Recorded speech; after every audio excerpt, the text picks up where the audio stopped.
Right, ladies and gentlemen, welcome back to the channel. We're here to do a live match preview tonight in the old surroundings. You know, the weather is just miserable outside. I could have got myself back down to the flat in time to do this, but I decided, you know what, I'll sit down, I'll watch the first half of the Atletico Manchester United game.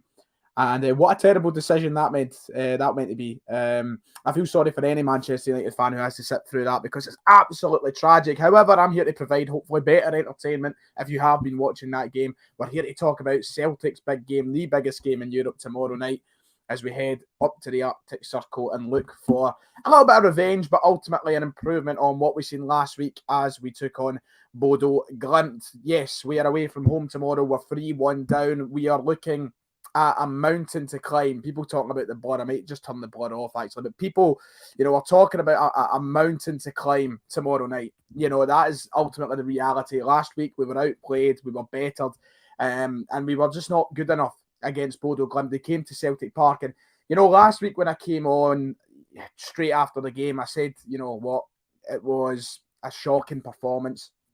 I said it was, I don't know if I said those words exactly, but I did use the term embarrassing. I used the term embarrassing when I came on after last week's game. And now that the dust is settled and we're a week on, yeah, I'm still slightly embarrassed about it considering the expectations I had going into the game. However, I think we need to be realistic and be honest when saying that Bodo Glimt last week brought a fantastic and a well set up side to Celtic Park, and ultimately on the day, the better team won.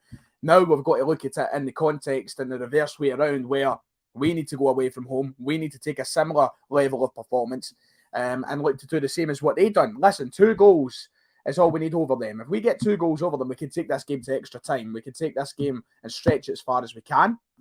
And if we can't do that, then obviously we go out. But 3 goals, we need to win it. The away goal rule is scrapped, which I'm a big fan of. And you know what? Some people might not agree that it's the best thing. It could have sent us through the away goal rule if we say win 2-0 over there tomorrow night. I wasn't a big fan of it, but ultimately the main thing is we need to play better. We need to be better than last week before we think about anything else. This is tough opposition. We've seen how good they were. We've got to alter our game style. We've got to change up big time.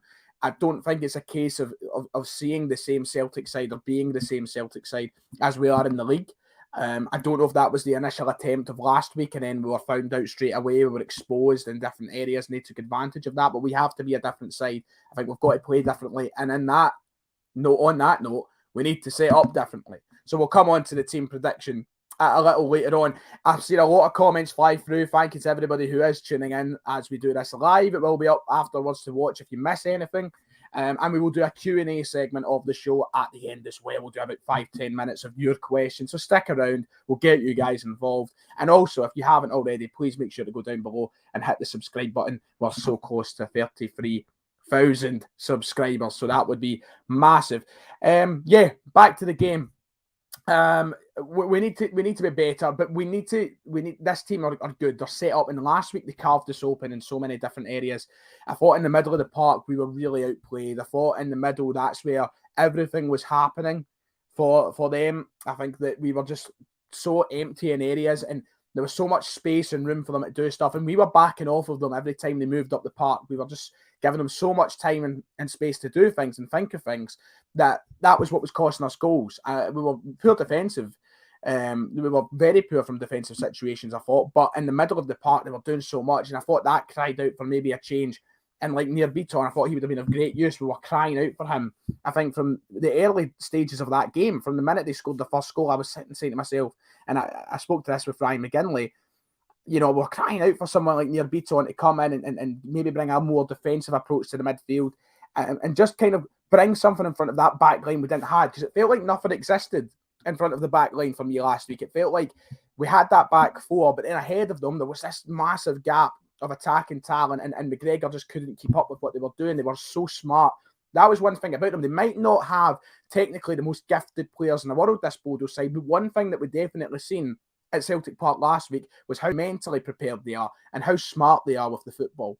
And that's one thing. I think if you were to take Ange Postecoglou's project where it is right now in the first season, I think one thing that we aspire to be in the next few years in this development of Ange Postecoglou is mentally just quicker, mentally doing the right things, and just being able to cut out different phases of play like they did. They were stopping us.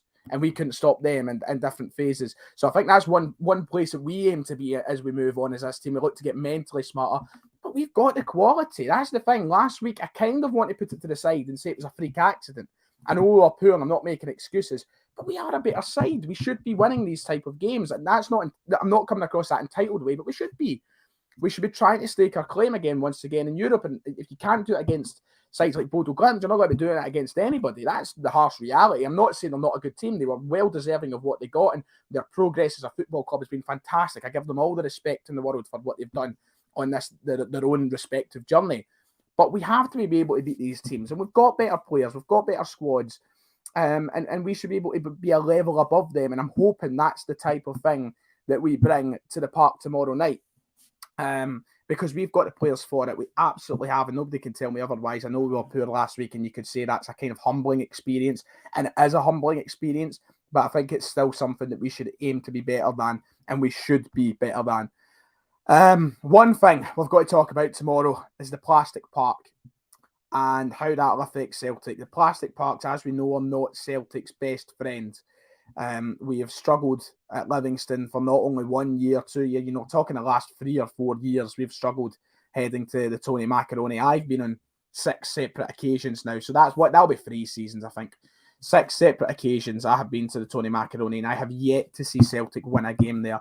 And Livingston deserve credit for that, of course, but one factor is definitely that pitch. We see it, players don't like it, and we should be able to adapt to it by now, but for some reason I think there is this mentality issue with these plastic parks, and you're playing a side who are 10 times better than Livingston on one tomorrow. So we need to bring our A game tomorrow. That's the thing. If we want any sort of result that takes us through to the next round, we need to be playing our absolute best football on that surface. And that might be a big ask, and that might be a tough ask, but we need to do that. If we don't, then there's no chance of going through if we don't. So yeah, we really need to try and get over this restrictive play style that we bring to these plastic parks. We never look ourselves. We always look restricted. We need to get over that. We need to be creative going up. And we've got players that can help on these surfaces now. If we can't dance in and around the area because the pitch is too tight or the surface isn't helping us, we've got Giakoumakis up front. He should make a difference on this surface. I really do believe that we can launch balls in and hopefully can get on the end of them. I'm not saying start suddenly playing Sam Allardyce-esque football, long balls punted into the box, or just keep crossing it. But one thing we can do is exploit the strengths of players like him that we maybe haven't been able to do on these surfaces in recent years. So I hope that we can do that. I hope that we can bring out something similar to what we've seen at the weekend, but on a smaller and different surface. That's what I'm hoping that we see. But it is going to be really tough. And I'm hoping that we can put this curse behind us, because I think one thing that you've got to be honest with as well, if we don't play well on this surface tomorrow night, take away the result for a moment, just if we don't play well, people are going to start getting worried about Livingston again, and that suddenly becomes a whole different animal mentally. And I can't be bothered thinking about that game yet when there's still games beforehand. We've got Easter Road, we've got midweek, we've got games before that as well. So I don't want to start thinking about that quite yet. But you know what happens if we get a poor performance tomorrow on that pitch? People are going to start talking about that, and I just can't be bothered with that negativity. I really can't. But that's everything I have to say about the game. Now, one thing that I think we have to bring up is there is obviously that split once again. I've not actually seen as many people in the chat talking about it as I thought there would be. Obviously, a lot of people are now on that fence after last week. There's no point in trying. Just let them go through. Let's focus on the league, because Dundee was so tight. We've seen how, it took stuff out took energy out the legs of the players. I still want to go for this. That's my opinion. I want us to try and go far in this competition, and by doing so, we need to win tomorrow night. I know not everyone is together on that. I know there is a divide on whether or not we should be going for this competition or not, but we should be in every competition to win it, and I hope we win tomorrow night. And for some reason, I'm cautiously optimistic. But we'll come on to my score prediction in a moment. Let's talk about team prediction. I'm looking at, there's so many comments coming in. Thank you to everybody who is contributing in the chat. We'll try and get you guys involved. Think of some questions you might want to ask that relate to the game tomorrow. But my team prediction, I didn't get the chance to prepare a graphic. As I said, the weather has just kept me up here rather than going down to the flat. My team prediction for tomorrow night, I'm going to go Joe Hart in goals, of course. Back four, I think we'll see the two fullbacks in their normal positions play. So that, for me, would suggest Josip Juranovic and Greg Taylor. Now, Greg Taylor did play poor against them last week, which people will be saying, oh, that's not a great shout. However, once again, I keep having to stress this. Juranovic needs to play in the right for me. Kyle McCluskey, play Juranovic on the right. I couldn't stress it more than Kyle has here in the capital letters. We just lose something when he's not on the right for me. And I know Taylor was poor, but give him a run out. He can be better. We know that. I do agree that I don't think he's good enough for Celtic, but I don't know. Tony Ralston is a fantastic player, but I just don't like Juranovic being in the left, especially for a do-or-die European game. I wouldn't mind. It's not the end of the world. But I think it will be JJ. I think it'll be Yerke and Greg Taylor as the fullback. Centre halves, Carter Vickers and Starfelt, of course. I think it'll be those two. Now, midfield three. I mentioned it earlier in the video. Now, I don't know if he will do it. I don't know if Ange Postecoglou will do it. However, what I'm going to say right now is this. I want Nir Bitton to start tomorrow. Last week, we looked vacant in the midfield. It looked as though there was nobody playing there at points. And I think that was us just getting caught out being too offensive. Nir Bitton, at the weekend when he came on against Dundee, was absolutely superb and deserves so much credit for his performance off the bench, because people will be quick to jump to, obviously, Georgios Giakoumakis for doing what he done at the weekend. But Nir Bitton, for me, has to be appreciated for what he done when he came on the park against Dundee. And I think we need him on the park tomorrow after last week. I really do. So I'm putting Nir Bitton in my team as a defensive midfielder.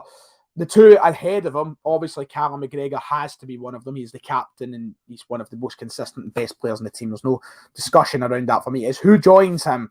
I'm seeing Adam in the chat saying Hatate has to start. I've seen Richard here agree with Adam. I don't know who I want out of Hatate and O'Reilly personally. I would take any of the two. However, I think, not saying I won't, but I think it will be Matt O'Reilly.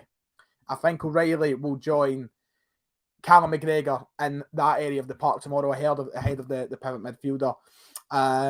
That's just what I think will happen. I'm not sure if I want Hatate. And I actually agree. I don't think he was... Sorry, that's a wrong comment. I don't think he was great at the weekend. Hatate, it doesn't matter. Still a fantastic player. But I just think it will be O'Reilly and McGregor ahead of Bitton tomorrow.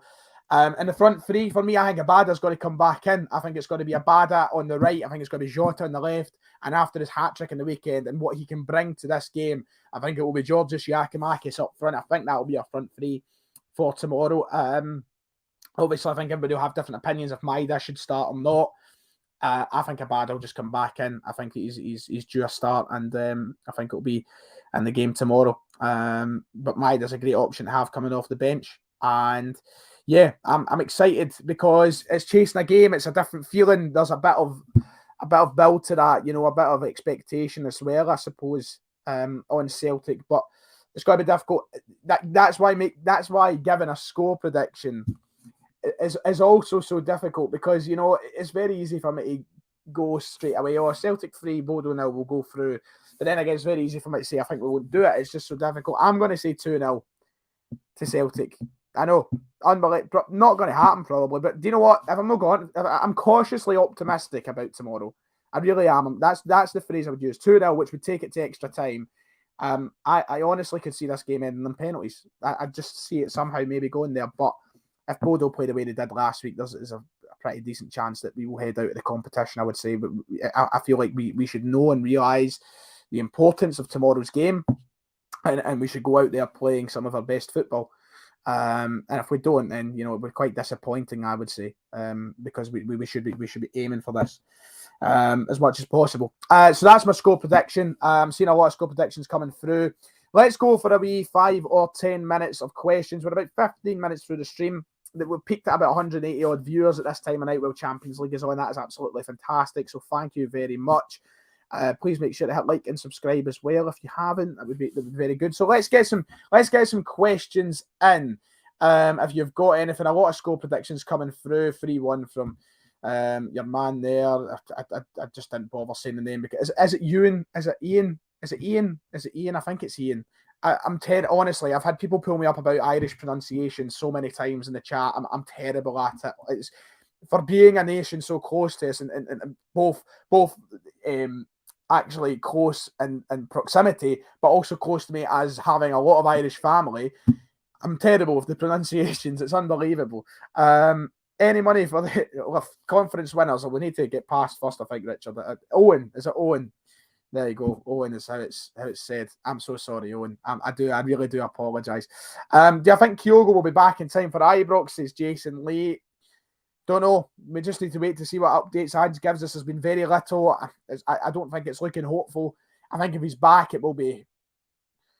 There's every chance, I suppose. I think it will be April at the earliest, but will it be as early as April 3rd? That's the question. I'm not too sure. Scales at left back, more physical and has more goal contributions than Taylor and half as many appearances. Matthew, honestly, I agree with you. I'm actually completely on your side here, Matthew. I'm a big fan of Scalesy. I like him and I would love him to start in these games. However, I think there is a reason. And when I give my team predictions, I'm trying to put myself in the mindset of the manager. I'm trying to put out what I think he'll play. And for me, I think he likes Scales, but I think he still sees a long way to go for him. Judging off probably, he sees a lot more of Scales and Taylor than we do. He sees him 5 days a week in training, 6 days a week in training. I think there's a reason he's not played as much as Taylor this season, and that's just the manager's choice. That's why I don't think Scales will play. However, I do like him. I like Scales. I just think he's a bigger fan of Taylor. He's been open, he's been vocal about that, and that's the reason I think that Taylor will start ahead of Scales. Let's see. Let's see. Reckon the whole Celtic squad will be frozen by the warm-ups. It's a very fair point. I'm seeing a lot of tweets about people up there right now in Bodo, and they're freezing. It's freezing down here. The snow was on earlier. I think it's coming back tonight. Do you know what I want to see? I want to see somebody do the Bruni approach. So I want to see somebody training in nothing but the short sleeve t-shirt and shorts. And that'll set the tone straight away. That'll put the fear and Bodo. Well, they're probably used to it. It's probably normal for them. Hatate left back, considering he can play there, and our fullbacks move into the middle most of the time. Very fair point, Stevie. I think how attacking Hatate has been, I don't think he'll want to change his. I think he's still blending into this team, Hatate. I think he's still got a bit to go, and I don't think Ange will want to disturb that sort of development by putting him over at left back, to be honest. So I just don't see it happening. However, it is an option. Gary with a good question. How do we solve the set pieces issue, Ryan? Well, a lot of people obviously suggesting that the straight away we get likes of Julien in the team because he's better at set piece defending. I think that the set piece defending is something that has just been kind of stuck at Celtic for the past few years, which has been really, really irritating, which to me suggests there has to be maybe a set piece coach brought in, someone who's going to be better at organising these, because it just seems it goes deeper than the manager. It's an issue that we've not been able to do for a while. We need to be better at them. Cross balls are just not a speciality, because I do rate Vickers and I do rate Starfield. However, it seems to be a systematic issue, I think, with Celtic set-piece defending. Maybe it is a set-piece coach, but we just need to drill it in more at the training ground somehow. That just seems like it might not be good enough.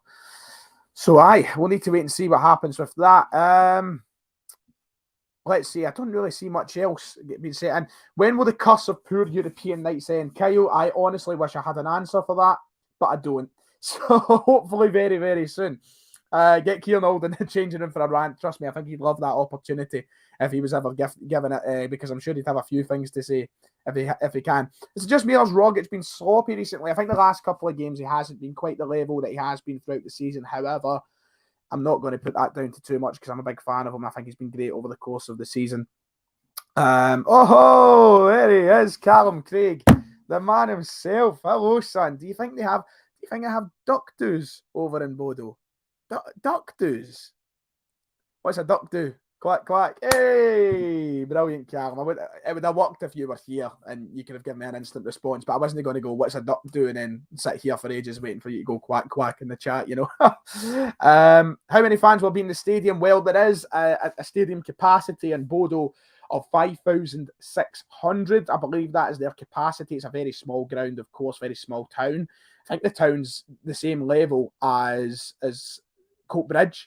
I think it's the same population, so I think it's about 5,600 Celtic fans. I don't think there'll be any more than 1,000 in the stadium if we're lucky. 1,000, I think, is being generous, very generous, in fact, but we'll see what happens. And you know what? That'll do it for tonight's stream. I'm going to go down and watch the rest of this Man United game. roll over the eyes. But aye, thank you to everybody who has came out tonight and joined in with the stream and got themselves involved in the stream. It is much appreciated. If you've been watching back on video form, make sure to check out in the future. It will be much appreciated. But aye, make sure to like and subscribe and all that good stuff. Thank you very much for tuning in.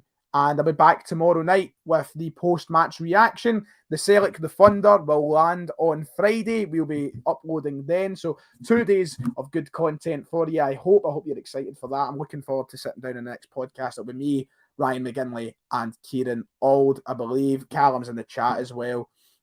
Much love from Adam there. So aye, thank you for tuning in. And I'll see you all.